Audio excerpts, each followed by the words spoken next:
tahun 2022 masyarakat Indonesia dihebohkan dengan kasus Sambo.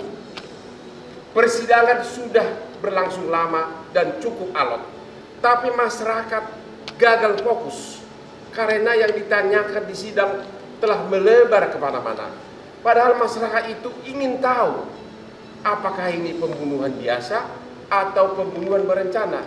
Dan kalau ini pembunuhan biasa atau berencana, apa motivasi dan apa yang membuat Sambo emosi? Apakah benar terjadi pelecehan terhadap istrinya yang membuat harga dirinya berontak dan ingin membela harga dirinya sendiri? Inilah Hot Room Catatan Hukum 2022 kasus Sambo. Pak Febri, Anda adalah pengacara yang mendapat rezeki. Harusnya rezeki saya. Semula saya pengacaranya ditunjuk oleh Sambo, beralih Anda. Habis sidang ini, habis acara ini saya akan minta dibagi honor. Pertanyaan saya begini, setelah bersidang sekian lama, apa pembelaan saudara dan sikap tim kuasa hukum? Apakah ada beberapa alternatif nih? Satu, bahwa Sambo hanya disuruh hajar, tidak menyuruh membunuh. Yang kedua, pembunuhan biasa tanpa ikut menembak. Yang ketiga, pembunuhan biasa tapi ikut menembak, atau pembunuhan berencana. Apa sikap dari tim kuasa hukum? Dan yang kedua, apa bukti bahwa memang benar-benar Sambo itu emosi karena istrinya diperkosa? Silakan. Pertanyaan sampai sesi selesai itu. Ya, itu inti pokoknya. Yang pertama, sudah 55 orang saksi. Ya. Kemudian sampai dengan hari ini kami identifikasi sudah 11 ahli. Ya. Dan menurut kami semakin terang persoalan yang muncul di fakta yaitu persidangan. Pertama, sangat jelas terlihat bahwa ada faktor emosional. Faktor emosional yang sangat intens yang terjadi di rumah Saguling di lantai 3 sebelum peristiwa penembakan terjadi di rumah. Emosi Sambo maksudnya? Ya, Pak Verdi Sambo. Ya. Yang kedua, sebenarnya pada saat itu ketika setelah Bu Putri menceritakan pada Pak Verdi Sambo di lantai 3 rumah Saguling, Pak Verdi Sambo sudah coba ditenangkan oleh Bu Putri dengan mengatakan misalnya klarifikasi terhadap Joshua itu dilakukan malam saja. Ya, kenapa? Karena pada saat itu, sore itu ada undangan dari mantan Kapolri untuk main bulu tangkis di Depok. Ya. Meskipun memang Pak Verdi Sambo juga tidak concern pada saat itu, tapi itulah arahan atau itulah ucapan yang disampaikan oleh Bu Putri. Tapi yang terjadi adalah ketika Pak Verdi Sambo jalan ke Depok lewat di depan rumah Bu Putri, dia melihat dari kejauhan ada Joshua di sana.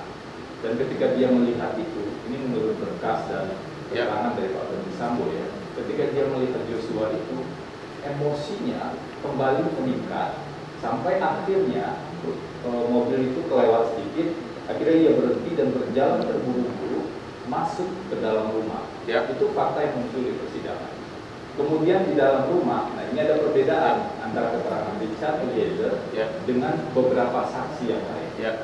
Di dalam rumah sebenarnya yang dilakukan oleh Pak Verdi Sambo adalah klarifikasi terhadap Joshua, meskipun tensinya sangat tinggi pada saat itu ya, misalnya dengan mengatakan kamu tega sekali dengan saya, tega sekali dengan itu, dan ada jawaban yang dipandang sebagai respon yang tidak, yang justru kesannya nantang. Ya.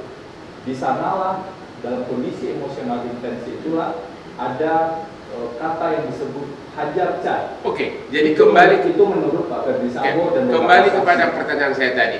Jadi akhirnya kalian sebagai tim kuasa hukum akhirnya mengambil sikap pembelaan yang mana? Hajar untuk hajar apa? Pembunuhan biasa atau apa yang tadi? Ada 4 alternatif tadi. Akhirnya apa terakhir? Kami sudah punya gambaran, itu sudah pasti yaitu? Sudah punya gambaran ya. Tapi tentu saja tidak tepat kalau gambaran kesimpulan itu kami sampaikan di forum ini. Apa salahnya? Nanti akan kami sampaikan itu dalam nota pembelaan. Kenapa? Karena ahli yang diperiksa sampai saat ini baru 11. Ya. Masih ada 2 hari lagi ya. Agenda pemeriksaan ahli dari pihak jaksa penuntut umum. Ya. Dan masih ada 4 hari lagi proses persidangan. Majelis hakim memberikan pada kami alokasi waktu untuk menghadirkan. Jadi Anda sampai sekarang tidak berani mengatakan apakah itu pembunuhan biasa, menyuruh atau tidak menyuruh nembak, atau pembunuhan berencana, tidak berani. Tadi fakta kan sudah saya sampaikan, itu poin kedua ya. Fakta yang saya sampaikan tadi. Poin ketiga, dari berkas yang ada dan dari bukti-bukti yang muncul di proses persidangan, kami mengidentifikasi ada 4 bukti ya. terkait dengan adanya dugaan kekerasan seksual yaitu di Magelang. 4 bukti apa? Pertama tentu saja dari keterangan korban Bu Putri. Ya. Meskipun pasti ada perdebatan ya. Apakah keterangan satu orang korban itu bisa digunakan. Menurut kami tentu harus dilihat kesesuaian dengan bukti yang lain. Yaitu kemudian ada kesesuaian dari bukti surat hasil pemeriksaan psikologi forensik yang menyatakan secara jelas setidaknya ada beberapa poin. Pertama, keterangan Bu Putri tersebut konsisten. Ini psikolog yang bilang ya. Yang kedua, tidak ada indikasi maling guring di sana. Jadi tidak ada indikasi kebohongan dari keterangan yang disampaikan Bu Putri. Dan yang ketiga, keterangan yang disampaikan Bu Putri tersebut berkesesuaian dengan indikator keterangan yang kredibel. Dan ya tentu saja psikolog forensik menilai Bu Putri. Dari saksi fakta nggak ada. Nanti dulu, saya jelaskan dulu kan baru poin kedua. Nah, yang keempat, ada satu poin yang disampaikan oleh psikolog forensik bahwa kondisi traumatik yang diakibatkan oleh peristiwa di Magelang tersebut masih terjadi dan ada rekomendasi untuk ditindaklanjuti untuk proses pengobatan dan lain-lain. Itu tadi bukti kedua. Bukti ketiga apa? Nanti ada keterangan ahli. Kalau hasil pemeriksaan forensik adalah bukti surat menurut Tuhan, ada satu keterangan ahli, psikolog yang melakukan pemeriksaan itu, dan agenda pemeriksaannya adalah dilakukan pada hari Selasa, tanggal 20 Desember tahun 2022. Itu bukti ketiga. Bukti keempat adalah ada serangkaian bukti petunjuk atau yang ada yang juga menyebut dengan circumstantial evidence, saksi-saksi yang melihat pasca peristiwa di dalam kamar. Betul bahwa kita tidak mengetahui apa peristiwa yang di dalam kamar. Hanya satu keterangan Bu Putri. Tapi ada fakta di luar kamar ketika Bu Putri ditemukan tergeletak setengah pingsan di dekat kamar mandi. Oleh saksi? Oleh 2 orang saksi, yaitu Susi dan Puan Mahfud. Dan bukan hanya mereka berdua. Ada satu saksi lagi terkonfirmasi di sidang, Richard Eliezer. Pada saat itu setelah Bu Putri dibawa ke dalam, Bu Putri menelpon Richard dalam keadaan menangis dan kemudian meminta Richard segera kembali ke rumah karena ada situasi yang terjadi di rumah. Itu saya baca di BAP. Jadi ada 4 bukti yang kami identifikasi. Sehingga kalau ada yang mengatakan bahwa dugaan kekerasan seksual di Magelang hanya didukung oleh satu keterangan Bu Putri, kalau mereka membaca berkas, harusnya mereka berpikir. Terima kasih Pak Komjen Pol Susno. Bapak ini kan mantan Kabar Eskrim, selama hidupnya tahu tentang penyidikan. Dari pengamatan Bapak persidangan, bisa nggak Bapak jawab kira-kira dari keahlian Bapak, ini pembunuhan biasa menyuruh nembak atau tidak menyuruh nembak, hanya menyuruh menghajar, atau pembunuhan berencana? Menurut kesimpulan pribadi, ini tidak menghias tentu. Kesimpulan pribadi saya, karena saya tidak terlibat sebagai penyidik, tapi berdasarkan pengalaman, kemudian berdasarkan hukum yang saya miliki, bahwa apa yang dilakukan oleh penyidik itu sudah on the track. Termasuk apa yang dilakukan oleh jaksa penuntut sudah on the track.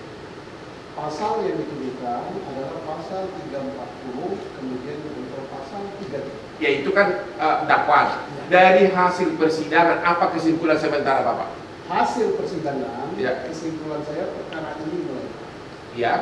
Melebarnya kemana? Lebih banyak kepada hal-hal di luar konteks. Di luar konteks pembunuhan direncanakan. Misalnya ini anak bungsu Sambo, anak siapa? Begitu ada pertanyaan.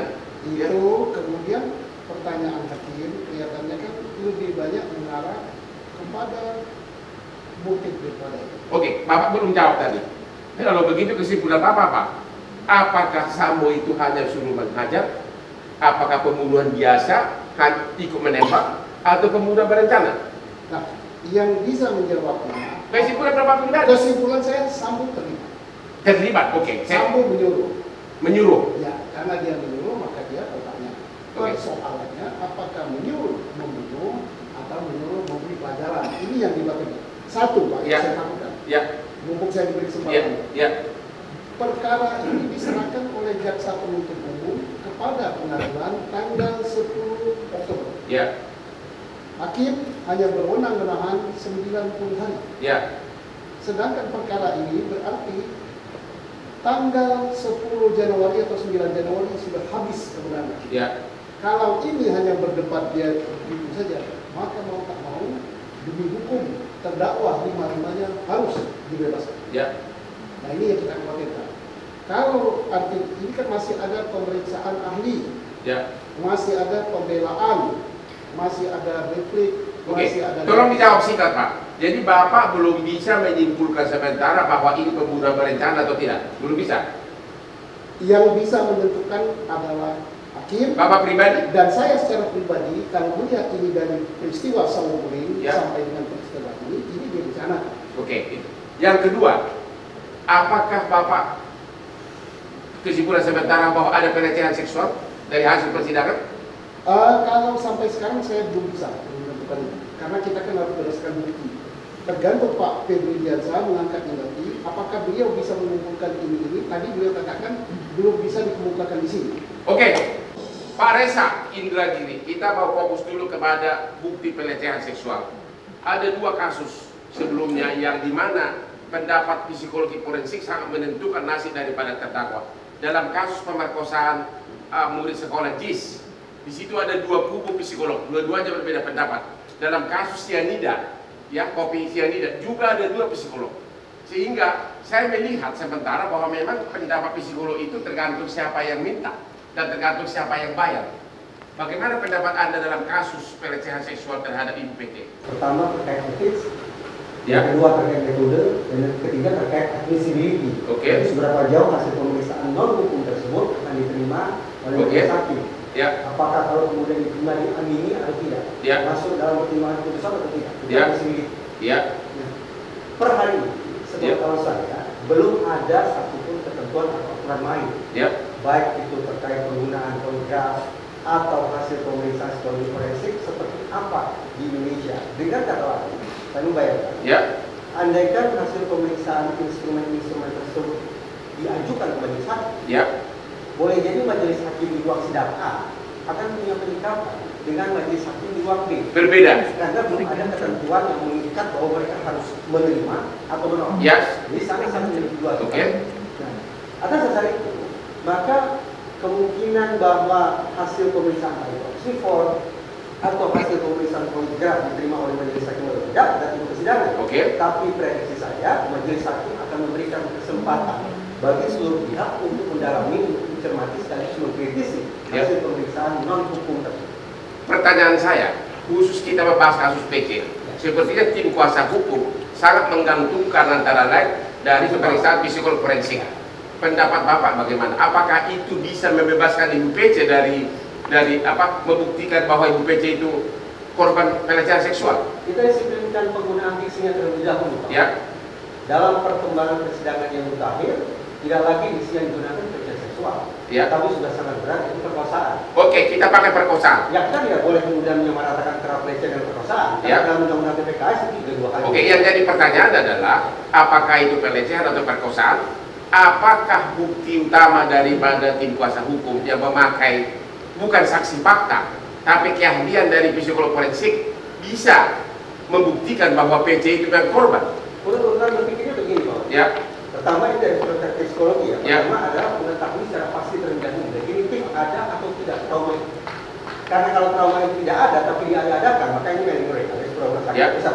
Yang kedua, andaikan dipastikan bahwa memang ada traumanya, ada guncangan kejiwaannya, maka apakah trauma itu semata-mata diakibatkan oleh perkosaan? Bukan oleh hal yang lain. Kalau ada trauma, belum tentu kan perkosaan. ada tembak menembak, ada pertengkaran dengan pasangan dan seterusnya, itu bisa mengakibatkan trauma. Jadi sekali lagi, pertama trauma, yang kedua adalah dari hasil pengamatan Bapak selama persidangan ini, kira-kira pendapat Bapak pribadi yang mana? Kompleksnya adalah poin nomor 2, memastikan ada tidaknya perkosaan atau tidak. Selama ini yang saya ketahui tidak pernah ada visum yang mengatakan atau menentukan apakah PC diperkosa atau tidak diperkosa. Emang kalau sudah ibu-ibu, apanya yang divisum kalau diperkosa? Itu urusan kedokteran. Tapi kita secara jujur, kalau anak perawan diperkosa ya bisa divisum. Tapi kalau sudah melahirkan 3 anak, apa yang divisum? Saya tidak akan jawab itu. Ya. Karena saya akan jawab dari perspektif psikologi forensik. Terus sekali lagi, mengecek traumanya memang ada atau tidak. Yang kedua, traumanya semata-mata diakibatkan oleh perkosaan atau tidak. Dan yang ketiga, kalau memang traumanya diakibatkan oleh perkosaan, bukan oleh lain, siapa pelakunya. Itu tahap-tahapan berpikirnya. Dari 3 alternatif yang Bapak baru berikan, saya sekarang tanya kepada pendapat Bapak pribadi setelah mengamati persidangan, yang mana yang relevan dari 3 alternatif tersebut? Ketiga itu relevan. Maksudnya arahnya kemana? Apakah memang ahli yang dibuat oleh tim kuasa hukum? Perkosaan dan tidak ada benar gitu. Ya. Pak Hotman, sebelumnya saya koreksi sedikit ya. 6 alat bukti surat yang saya sampaikan tadi, hasil pemeriksaan psikologi forensik dan ahli yang saya sampaikan tadi, itu bukan diajukan oleh penasihat hukum. Itu diajukan, diminta oleh penyidik pada saat proses penyidikan, dan jaksa yang akan mengajukannya pada persidangan hari. Terima kasih. Berarti ada bukti lah ya, ada bukti dari ahli. Jadi pengamatan Bapak gimana sebagai ahli? Apakah itu bisa dipercaya? Yang bisa menyimpulkan secara definitif ada atau tidak perkosaan itu adalah sekali lagi kedokteran. Tapi kalau meraba-rasakan berdasarkan dari satu sesi ke sesi persidangan, benar, ada beberapa tindak tanduk dan perkataan PC ini yang bertentangan atau bertolak belakang dengan profil korban perkosaan. Misalnya, bahwa dikabarkan sesaat setelah terjadi peristiwa yang disebut sebagai perkosaan tersebut, justru PC meminta dihadirkan media Brigadir Joshua, kemudian mereka diminta selama kurang lebih 15 menit, 4 mata, tidak dihadir dan tidak lain. Bagaimana kemudian psikologi forensik mencoba membaca itu? Mari kita coba telaah, kita coba pahami tahap demi tahap proses kemudian seseorang pasca diperkosa. Jadi saya tidak bicara trauma pada umum, tapi trauma akibat perkosaan. Ada 3 tahap. Pertama, korban perkosaan, agenda pertamanya paling mendesak adalah mengatasi ketakutan. Itu pertama. Yang kedua, andaikan tahap pertama tadi bisa dilewati dengan baik, masuk ke tahap kedua, yaitu membangkitkan atau memulihkan kembali ingatan-ingatan tentang peristiwa traumatis. Kalau tahap kedua juga bisa dilalui dengan tanda petik sempurna, barulah masuk ke tahap ketiga, yaitu reconnecting to others. Bagaimana korban membangun kembali relasi sosialnya. Bisa kita bayangkan relasi sosial yang dimaksud adalah relasi sosial yang sifatnya suportif, mendukung, memberikan kepercayaan, siap memberikan pertolongan dan seterusnya. Nah sekarang mari kita bernalar. Ada orang yang baru saja mengklaim diperkosa, tapi dia butuh waktu, tidak butuh hitungan tahun, tidak butuh hitungan bulan, tidak butuh hitungan minggu, tidak butuh hitungan jam, tapi hanya beberapa menit seolah-olah dia langsung masuk ke fase ketiga, yaitu reconnecting to others, membangun kembali relasi sosial. Yang notabene membangun relasi sosial di situ ada dilakukan dengan orang yang baru saja dia sebut, termasuk yang pulang sama-sama dari Magelang ke Jakarta. Apakah itu pertimbangan juga? Itu tadi saya katakan, ada sejumlah tindak tanduk dan perkataan PC ini yang justru bertolak belakang dengan profil. Jadi kesimpulan Bapak sebagai ahli apa sementara loh? Per hari ini saya sanksi akan adanya peristiwa kejahatan seksual. Sekarang Pak Sofian, setelah melihat bukti-bukti yang 3 ini ada persidangan, Anda sebagai ahli pidana, apa pendapat Anda pribadi? Saya buka ya. Kalau saya melihat, saya kan bukan menganalisa apakah ini pembunuhan berencana atau pembunuhan biasa, 338 atau 340. Ada 2 elemen yang membuktikannya nggak mudah. Yang pertama adalah dengan sengaja, dan yang kedua adalah direncanakan. 2 elemen ini dalam konteks hukum pidana ada di lapangan batin, bukan di lapangan lahir. Itu kata Profesor Mulyadi. Jadi ada di lapangan batin, dan di lapangan batin itu adalah di lapangan pikiran si pelaku. Apakah dia telah memutuskan untuk melakukan tindak pidana pembunuhan? Yang kedua, bagaimanakah dia melakukan pembunuhan itu? Dan yang ketiga adalah bagaimana dia bisa mengaburkan peristiwa pembunuhan itu. dalam pembunuhan direncanakan di beberapa negara disebut juga dengan organized crime, ya, kejahatan yang terorganisasi. Jadi tidak dilakukan oleh satu aktor. Ya, dan biasanya dalam beberapa putusan pengadilan itu jarang sekali di hari yang sama lalu dia membunuh, itu disebut dengan pembunuhan. Anda mengatakan bahwa waktu itu sangat perlu. Ada jangka waktu dalam literatur yang dikemukakan oleh Utrecht, literatur yang dikemukakan oleh Van Vollenhoven, kemudian Van Bamelen mengatakan bahwa si pelaku berpikir tenang untuk mengambil keputusan untuk melakukan tindak pidana pembunuhan. Jadi kondisi berpikir tenang itu bukan ahli pidana yang menjawab, tapi itu ada ahli. Oke, kalau dalam kaitan dengan ini, karena itu harus dibuktikan dulu, Bang. Berpikir apakah Sambo berpikir tenang untuk mengambil keputusan melakukan pembunuhan dan bagaimana dia melakukan pembunuhan. Oke, saya sudah baca berita acara interogasi antara Sambo dengan Baradae dan Ricky. Di dalam berita acara itu saya melihat bahwa tiba jam 3 dari Magelang, si Nyonya ngadu ke suami, kemudian 4:30 dipanggil Ricky dan Baradae, dan jam 5:15 sudah terjadi penembakan, kurang lebih 45 menit. Dan Baradae dan Ricky mengaku di BAP pada saat mereka dipanggil, seorang jenderal menangis menceritakan. Itu ada di BAP-nya, itu di BAP-nya interogasi, benar kan? Pertanyaan saya, apakah itu relevan untuk membuktikan apakah itu pembunuhan biasa atau berencana? Dari segi pidana? Ya, dari sisi pidana saya sebutkan tadi. Hukum pidana ya? Iya, dari sisi hukum pidana, elemen direncanakan itu tidak mudah membuktikan. Enggak, sesudah ada faktor tadi, tolong dulu, Anda kan sudah mengamati persidangan. Kesimpulan Anda sementara dari pendapat hukum Mulyono, pendapat hukum Utrecht, yang belum ada pendapat hukum Hotman Paris. Ya, pendapat Bapak gimana? Begini ya, pendapat Bapak gimana? Tolong dijawab. Saya belum menemukan penjelasan psikolog yang menyatakan bahwa Sambo berpikir tenang untuk mengambil sebuah tindakan membunuh. Saya belum menemukan itu. Kalau nanti dalam persidangan berikutnya ada ahli yang menyatakan itu di pengadilan ya. Di pengadilan. Ahli atau bukti? Ya, ahli itu adalah alat bukti. Ya. Ahli. Jadi Anda masih menunggu apakah ada bukti yang membuktikan bahwa Sambo itu berpikiran tenang waktu memerintahkan untuk membuktikan adanya unsur yang direncanakan. Berpikir tenang aja menurut saya ya. Elemen itu pasti ada, ya. Tapi direncanakan itu nggak. Apakah pembunuhan biasa atau tidak? Pembunuhan biasa dengan pembunuhan yang direncanakan ada kesamaan unsur, yaitu disengaja. Sengaja. Di pembunuhan berencana ada elemen direncanakan. Direncanakan dalam beberapa penjelasan itu dibuktikan oleh seorang psikolog untuk memeriksa orang tersebut. Yang kedua, pembuktiannya adalah dari actus reus, dari perbuatan. Jadi dari perbuatan itu juga bisa dinilai apakah hakim menilai dari saksi-saksi fakta yang ada, elemen direncanakan itu terpenuhi atau tidak. Pak Febri, tolong jawab singkat. Tadi ahli pidana kita mengatakan, Ahmad Sofyan mengatakan bahwa mutlak unsur tenang bagi Sambo agar bisa disebutkan pembunuhan berencana. Unsur tenang itu waktu menyuruh harus ada. Apakah Sambo pada waktu itu tenang atau tidak? Waktu menyuruh Febri menembak. Bukan Febri, menyuruh Baradae maupun Ricky untuk menembak.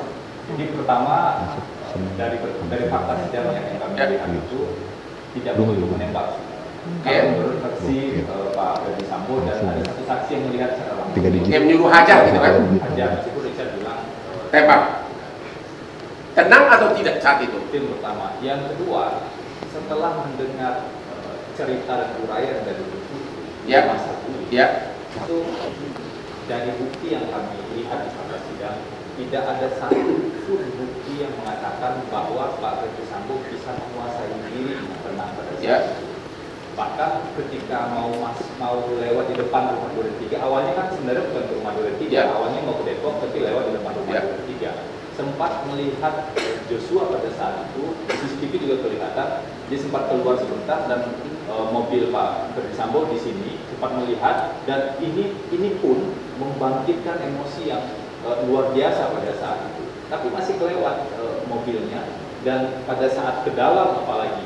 Jadi memang ada situasi yang bisa disebut tidak stabil atau ada emosi. Kenapa dalam persidangan kalian sebagai kuasa hukum tidak fokus ke berita acara interogasi yang juga saya pernah baca, di mana dua ajudan Brada E dan Ricky mengatakan pada saat mereka dipanggil, Sambo itu menangis. Kenapa itu nggak fokus? Bukankah itu bukti bahwa tidak tenang?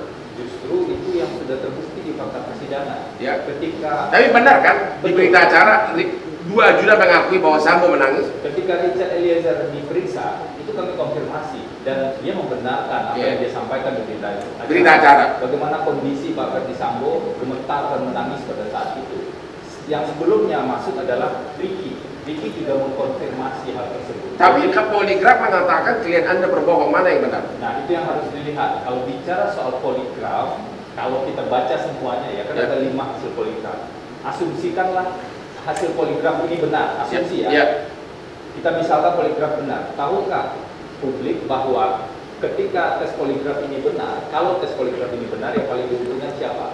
Yang paling diuntungkan adalah Pak Ferdi Sambo. Kalau dibaca secara hati-hati, karena poligraf kan harus dilihat pertanyaannya apa. Satu, Richard mengatakan bahwa dia yang menembak Joshua, Richard Eliezer. Dalam poligraf? Dalam poligraf, dan Richard dikatakan jujur. Ricky yang paling tinggi tingkat kejujurannya, nilai positifnya, mengatakan dia tidak melihat Pak Ferdi Sambo menembak Joshua, padahal ia ada di sana pada saat itu. Ricky dibilang jujur, dan ini berkesesuaian dengan bukti-bukti yang lain. Artinya apa? Satu bagian utama dari dakwaan jaksa yang mengatakan Pak Ferdi Sambo untuk menembak Joshua pada tembakan kelima dipatahkan oleh itu justru gugur dengan tes poligraf. Tapi tes poligraf itu punya banyak perdebatan. Di kalangan hukum ada perdebatan. Mungkin Mas Reza bisa menjelaskan. Kalau gitu saya tanya ke Pak Reza, tes poligraf menurut Anda apakah itu sudah bisa dipertanggungjawabkan untuk menghukum seseorang? Sudah digunakan poligraf menjadi lie detector, alat pendeteksi. Persoalan mendasarnya, alat ini sama sekali tidak mengetahui mana kebohongan dan mana tidak kebohongan. Tidak mengetahui. Tidak tahu sama sekali. Kebohongan itu apa? Kebohongan itu kita definisikan sebagai kesenjangan antara pernyataan dan kenyataan. Jadi Anda meragukan hasil poligraf? Poligraf atau lie detector atau pendeteksi kebohongan itu hanya menakar pernyataan dan reaksi fisiologis yang menyertainya, bukan membandingkan antara pernyataan dan kenyataan. Jadi misalnya ada pernyataan tertentu yang kemudian dijawab dan menghasilkan respon fisiologis yang drastis. Kesimpulan Anda jadi apapun hasilnya, positifkah, negatifkah, netralkah, pluskah, minuskah, bagi saya hasil poligraf dikesampingkan saja. Wow, Pak Susno gimana? Apakah hasil poligraf itu bisa diatur? Saya katakan bahwa sampai dengan sekarang hasil tes kebohongan itu tidak akurat, tidak bisa dijadikan sebagai alat bukti. Justru yang bohong itu adalah poligrafnya itu sendiri. Alat itu yang suka berbohong. Kenapa? Bagaimana mendeteksi bahwa saya bohong dikaitkan dengan detik peredaran darah dan sebagainya, denyut jantung dan sebagainya. Jadi yang benar adalah alat itu yang berbohong. Tapi Pak Reza waktu di persidangan ahli menyatakan bahwa hasil poligraf itu di dunia internasional di atas 90%. Memang kebenaran keakurasiannya. Kebohongan itu tidak bisa pakai persentase, Otman. Kebohongan dan kejujuran itu hanya dua variabelnya, hitam atau putih, biner saja. Bohong atau tidak bohong, jujur atau tidak jujur. Kalau ada kebohongan atau kejujuran 93%, berarti 7% kebohongan. Lantas kita ingin mengatakan apa tentang orang ini? Tetap saja berarti dia tidak hanya dari denyut jantung dan darah. Bisa katakan, alat ini tidak mengukur kenyataan. Alat ini hanya mengukur respon fisiologis manusia. Sekarang bayangkan, jangankan pakai detektor, jangankan melakukan pidana, duduk di sini saja, kalau diukur degup jantung saya bertambah, pupil saya membesar, suhu badan saya naik. Apakah itu karena saya berbohong? Bukan. Mungkin karena saya sedang cemas, karena saya menahan buang air kecil, karena saya sedang masuk angin. Jadi alat itu sekali lagi sama sekali tidak bisa menemukan tali temali antara pernyataan dan kenyataan. Sebutan lie detector atau pendeteksi kebohongan adalah hiperbola belakang. Kalau gegabah atau sifat dari Ferdi Sambo, apakah juga bisa diteliti secara poligraf? Jadi saya katakan, apapun hasilnya, apapun hasilnya saya akan sampaikan. Siapapun. Jadi Anda tidak percaya poligraf sebagai bukti untuk menghukum seseorang? Bahwa poligraf adalah alat yang tepat digunakan untuk proses penegakan Pak hukum. Ahmad Sofyan, dari segi teori hukum pidana, apakah hasil poligraf bisa sebagai bukti petunjuk? Ya, jadi dalam, untuk menambah keyakinan hakim. Jadi biasanya begini, poligraf itu dalam konteks pembuktian tidak bisa jadikan dasar untuk menghukum seseorang. Dia itu hanya dipakai sebagai alat bantu dalam proses penyidikan, ya, mengungkap kejahatan-kejahatan yang rumit, sulit, ya. Ini si pelaku tidak mau cerita, ada atau tidak apa-apa. Ya kalau bisa mengungkap di penyidikan, berarti di persidangan bisa dong? Iya, tetapi dia bukan dipakai sebagai alat bukti untuk menghukum seseorang. Satu-satu sebagai alat bukti, ya. Dia hanya untuk mengetahui, untuk menebak, untuk menganalisa lah, nanti menganalisa konteks kejahatan itu sendiri. Jadi bukan menganalisa tentang orangnya, menganalisa konteks kejahatan. Tapi kan salah satu bukti sekarang ini yang sudah diakui adalah keyakinan hakim. Ya, benar. Dan keyakinan hakim itu bisa didukung oleh poligraf. Bagaimana itu? Kalau saya kok meragukan ya, keyakinan hakim didasarkan kepada poligraf sebagai alat bukti dalam menentukan apakah orang ini berbohong atau tidak berbohong. Kenapa?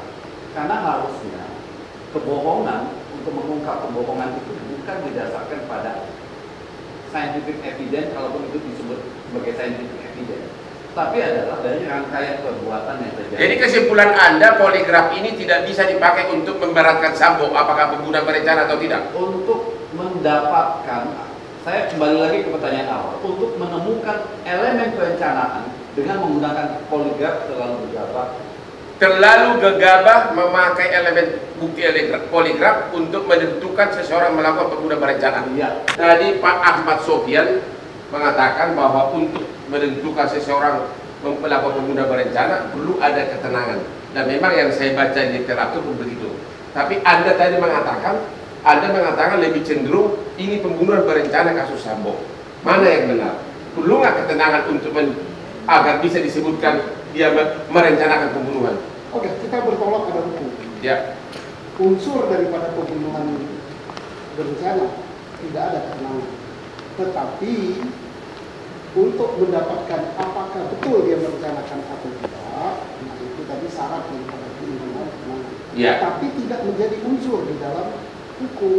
Di dalam hukum itu pembunuhan direncanakan itu barang siapa dengan sengaja melakukan pembunuhan dengan direncanakan bla bla bla. Ya. Nah, baru berdasarkan teori. Perencanaan itu apa sih? Teorinya itu teori. Nah, tapi perencanaan itu bisa dibuktikan dengan perbuatan. Nah, perbuatan apa? Dikumpulkan di Duren 3. Di Duren 3 omong-omong, kita akan begini, pergi ke sini dan sebagainya dan sebagainya. Kemudian membagi peran siapa namanya Yosua, dia seorang barada yang tidak memegang senjata, tetapi diberi senjata. Eliezer, sorry, diberi senjata. Nah, ini kan perbuatan. Nah, perintahnya apa? Perintahnya kan bisa hajar, bisa sikat. Nah, ini kita tinggal tarik di dalam dunia kepolisian yang dimaksud dengan kalau seorang jenderal mengatakan sudah diberi senjata, kemudian perintahnya hajar, apa itu?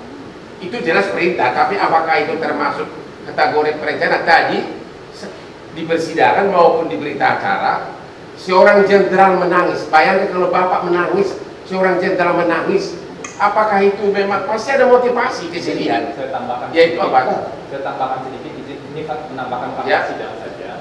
Jadi apa yang disampaikan Pak Susno tadi itu hanya dijelaskan oleh satu orang saksi, yaitu Richard Eliezer. Ya. Dan kita percaya, kita memahami lah ya, kita memahami di hukum acara yang berlaku satu saksi bukan Pak saksi. Ya. Kecuali keterangan satu saksi ini bersesuaian dengan saksi lain atau bukti yang lain. Nah, kami sudah identifikasi ini 55 saksi dan sudah diperiksa di proses persidangan. Kami sudah identifikasi ada 44 keterangan Richard dan kami melihat mana keterangan yang berdiri sendiri, mana yang terkonfirmasi dengan bukti lain. Dan terkait dengan pertemuan di rumah Saguling lantai 3 itu yang dipanggil satu persatu, itu hanya berdiri pada satu keterangan tunggal Richard saja. Apakah mungkin kita percaya hanya dengan satu keterangan tunggal saja tanpa terverifikasi dengan bukti yang lain? Itu yang pertama, izin Pak Susno.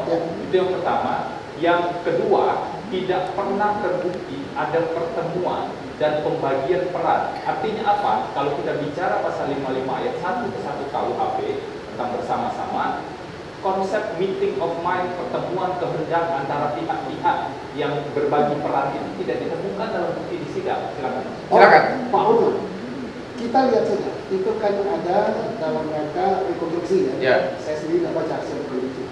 Tapi rekonstruksi rumah Saguling ada, kemudian rekonstruksi saat berangkat ke rumah Duren tidak ada, sesampai di ketiga kemudian Sambo masuk dan memanggil, kemudian memberi senjata dan perintah yang tadi masih bersimpang siur. Ada perintah ajar, ada perintah tembak.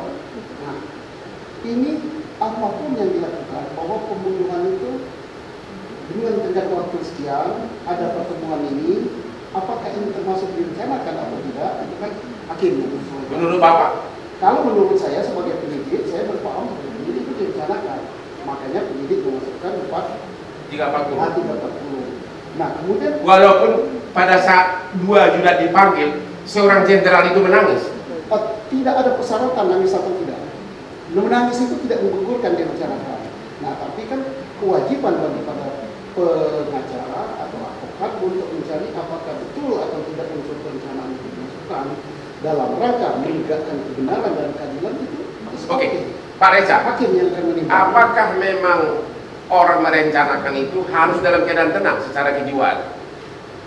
Saya sampaikan kata ketenangan. Oke. Perencanaan dalam konteks psikologi adalah kalkulasi. Proses berpikir ada kalkulasi. Apa saja dikalkulasi dalam kejahatan berencana, spesifik pembunuhan berencana, ada 4 unsur yang harus dinilai, yang harus ditakar. Targetnya harus ada. Tidak boleh meleset, tidak boleh target. Yang kedua insentif. Sebetulnya pembunuhan ini kalau ini disebut sebagai pembunuhan, tujuannya apa? Insentifnya apa? Manfaat apa yang dicapai? Yang ketiga adalah sumber daya. Kita ingin habisi orang ini dengan sumber apa? TKP-nya di mana? Alat senjata apinya seperti apa? Pakai sarung tangan atau tidak dan seterusnya. Bicara tentang sumber daya. Yang keempat adalah resiko. Pasca aksi pembunuhan dilakukan, kita harus melakukan apa untuk menghindari resiko. Kalau majelis hakim menilai bahwa 4 unsur atau 4 elemen ini ada di dalam kepala terdakwa, maka bundar sempurna. Menurut Anda dari pengamatan selama persidangan, sepanjang apa yang bisa saya simak dari media massa, maka saya memandang per hari ini 4 elemen ini tersedia. Anda mengatakan sementara bahwa itu perlu berencana. Saya cenderung untuk mengatakan perencanaan itu ada. Kalau saya seorang jenderal, saya menangis. Memang saya menangis, tapi saya rencanakan. Kau bunuh ya, ini benar. Tapi saya sambil menangis. Dan itu hanya berlangsung kurang dari 1 jam. Begitu tiba dari Magelang dan sebagainya. Apakah itu perencanaan dalam keadaan emosi?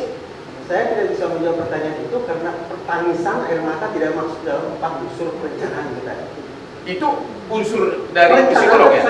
Itu unsur dari psikolog. Oh jelas, tadi saya katakan perencanaan adalah proses berpikir, bukan proses tangisan, keluar air mata, proses emosi, bukan. Proses berpikir, kalkulasi terhadap unsur-unsur yang tidak peduli apakah dia emosi atau tidak, apa sedih atau tidak. Kalau Pak Hotman mempertanyakan masalah perencanaan, jangan sangkut pautkan ke masalah tangisan. Bang Hotman, mungkin saya tambahkan. Jadi kalau kita lihat sebuah kasus pembunuhan, apalagi pembunuhan berencana, itu tidak bisa hanya dilihat dari kacamata hukum. Saya setuju soalnya. Karena itu, kalau dalam diskusi kami dengan para ahli, ada beberapa faktor yang harus dilihat.